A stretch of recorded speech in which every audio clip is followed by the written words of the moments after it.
السلام عليكم، مرحبا بكم معايا من جديد في مطبخ اسراء. اليوم جيتكم بوصفه جديده عباره عن رغيفات صغار في آلة بانيني بالحشوه.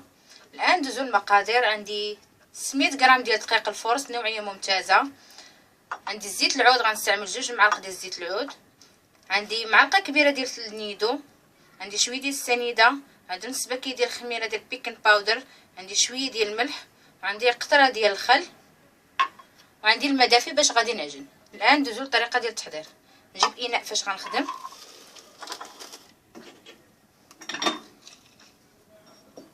بسم الله. ونضع الدقيق،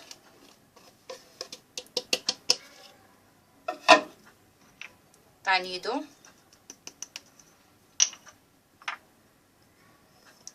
نضع السنيده والخميره، شويه ديال الملح، ونضع قطره ديال الخل، ونضع 2 معالق ديال زيت العود،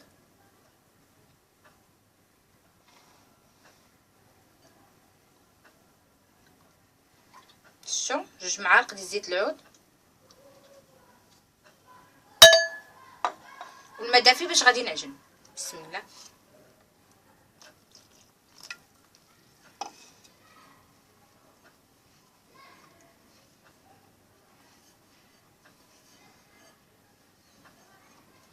انا غنستمر هذه المرحله تنجمع العجينه اللي عندي ونرجعوا من بعد.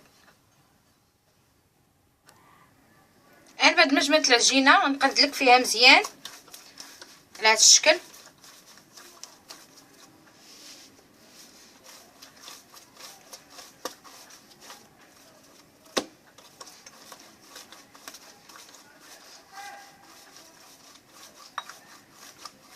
الرغيفات كيبغيو يكونوا متلوكين مزيان.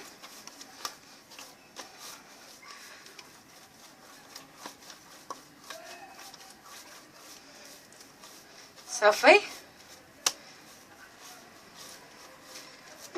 انا نخطها في الاناء. غندهنو بشويه ديال زيت العود، غير قطرات صغيره ديال زيت العود. صافي،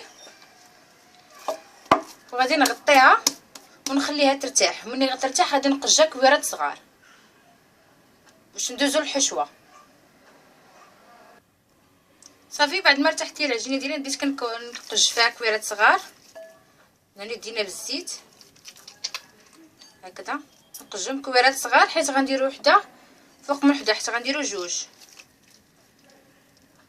بهذا الشكل.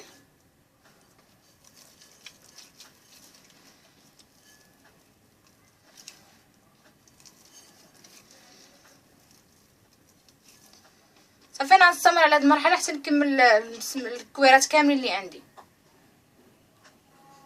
صافي، بعد ما كملت الكويرات كاملين عندي في القدجان، غادا دهنتهم شويه بالزيت من الفوق وغطيتهم بالسيلوفون وغنخليهم يرتاحوا وندوزو باش نحضروا الحشوه.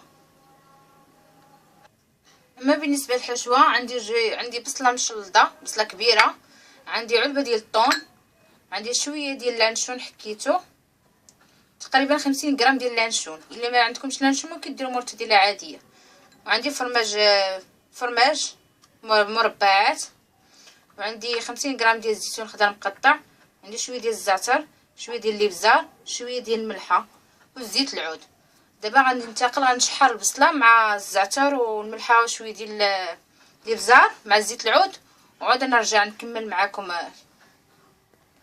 الان بعد ما وضعت البصله كتشحر مع الزعتر والتوابل اللي درت لها، غنضيف لها الزيتون يتشحر، نسوطيه حتى هو مزيان مع البصله.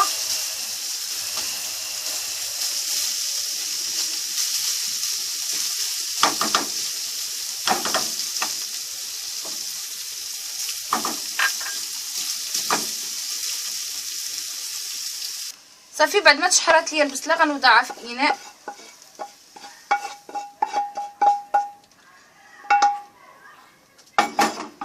صافي، كتبال على هذا الشكل. صافي، غنوضع معها الطون،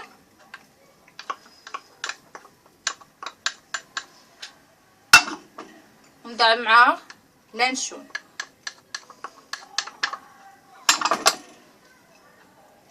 صافي نخلطهم مزيان.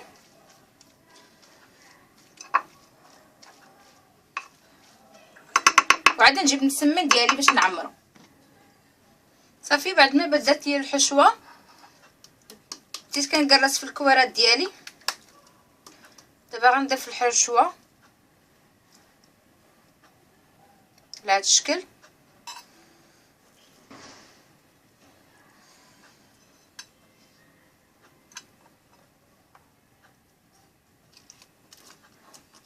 غنضيف الفرماج على هاد الطريقه. صافي ونجمع العجينه ديالي هكا بهذا الشكل. صافي نعاود نجيب وحده اخرى هكا.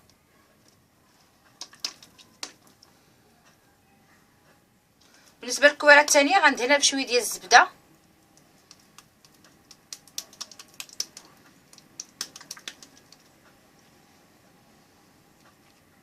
صافي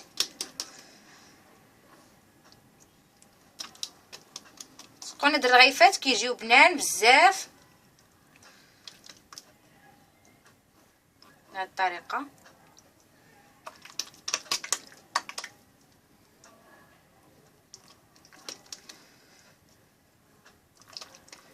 صافي ما غاديش نقرصهم باش غنديرهم في الاله ديال البانيني غادي يهبطوا راسهم ونخليهم يرتاحوا واحد 5 ديال الدقائق.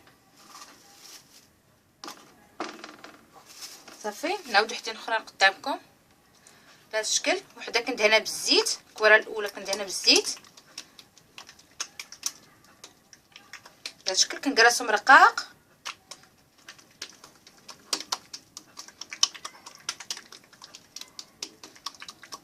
بطبيعه الحال كنخليو العجينه ترتاح باش تمشي معنا في هذه الطريقه. صافي نجيب الحشوه كنوضع على الوسط طريقه بحال الفرماج.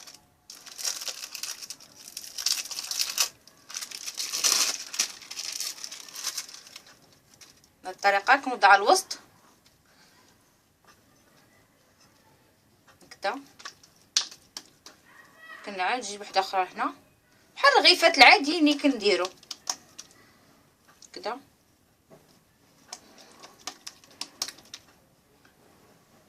بهذا الشكل نحط هذه هنا على جنب. ونعاود نجيب كوره وحده اخرى كنقرصها بالزيت عاد ندهنها بالزبده من الفوق.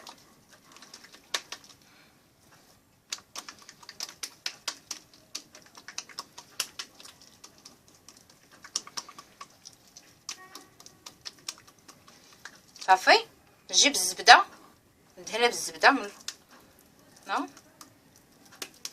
اما الكويره اللي كتكون المسمنه اللي كتكون لداخل ما كندهنوش بالزبده، كندهنوها غير بالزيت. المسمنه الاخرى هي اللي كندهنوها بالزبده على الطريقه. صافي نعاود نرجع هكا.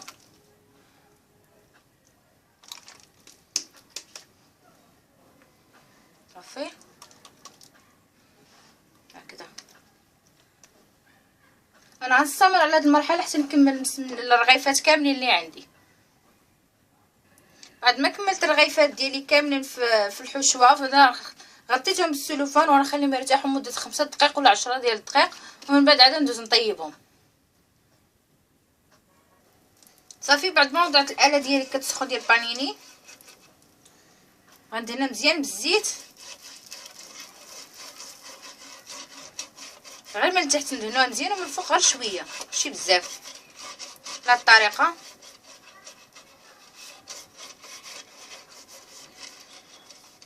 نتمنى بان الصوره تكون واضحه لكم.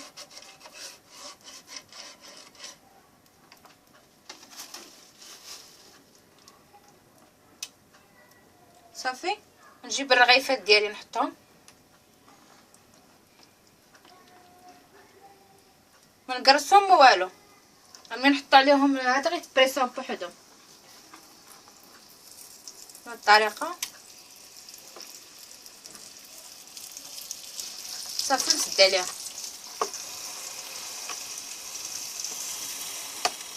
صافي وانا نخلي ديت على بانيون وخليت يطيبوا لي الرغيفات ديالي ونوريهم لكم من بعد. حنا نشوفوا على السمنات ديالنا الرغيفات. شتي هما طابو كيجيو على هذا الشكل.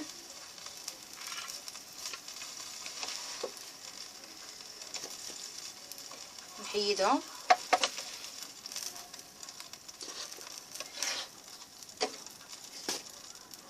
انا باقي عندي فيها الزيت ما غنعاودش ندهنها، نعاود ندير وحدين اخرين.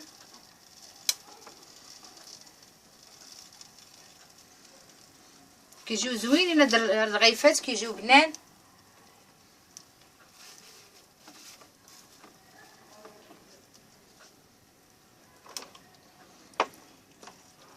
صافي انا غنكمل على الطريقه حتى نكمل الرغيفات كاملين اللي عندي ونوريكم الطبق النهائي ديال الرغيفات. كندوت الرغيفات اللي حضرت معكم اليوم. كنتمنى بان الرغيفات ديال اليوم ينالوا الاعجاب ديالكم. ما تنساوش تشاركوا معايا في القناه باش يوصلكم دائما الجديد. كنقول لكم بالصحه والراحه، وديروا لي جيم وبارطاجيو مع جميع الاصدقاء ديالكم. نوريكم الرغيفات كي كيجيو من الداخل، كيجيو زوينين بزاف، كيجيو هشاش. كي نقول الدراري يديهم مدرسه. ونقول لكم السلام عليكم في وصفه مقبله ان شاء الله.